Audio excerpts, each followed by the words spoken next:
70% মানুষের গণভোটের রায় অস্বীকার করে দেশের মানুষের সাথে সরকার গাদ্দারি করেছে বলে অভিযোগ করেছেন এনসিপির আহ্বায়ক নাহিদ ইসলাম। সোমবার বিকেলে গাজীপুরের কালীগঞ্জে জুলাই কর্মসূচির প্রথম দিনের পথসভায় তিনি কথা বলেন।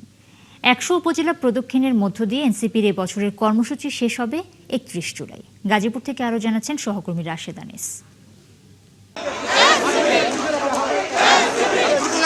গত বছর পুরো জুলাই মাস জুড়ে দেশের 64টি জেলায় পদযাত্রা কর্মসূচি করেছিল এনসিপি। সে ধারাবাহিকতায় এবছর 100টি উপজেলায় পদযাত্রা কর্মসূচি করবে দলটি। গণভোট বাস্তবায়ন, কর্মসংস্থান বৃদ্ধি, বিদ্যুৎ সংকট নিরসন, দ্রব্যমূল্য নিয়ন্ত্রণ ও সীমান্ত সুরক্ষার দাবিতে জুলাই পদযাত্রার প্রথম দিন গাজীপুরে কালীগঞ্জের শহীদ মিনার থেকে বাসস্ট্যান্ড পর্যন্ত পদযাত্রা করে এনসিপির নেতারা। জনগণ যে বিষয়গুলোর কারণে ভোগান্তির শিকার হচ্ছে সেগুলো জনগণের মুখ থেকে আমরা শুনতে চাই, সেগুলো পুরো দেশের কাছে, সরকারের কাছে আমরা পৌঁছে দিতে চাই। আমরা সরকারকে জানান দিতে চাই যে বাংলাদেশের মানুষেরা 70% মানুষ গণভোটে হ্যাঁ পক্ষে বলেছিল, সেই মানুষেরা কিন্তু এখনো পর্যন্ত জীবিত আছে, সেই মানুষেরা জেগে আছে, তারা অপেক্ষা করছে।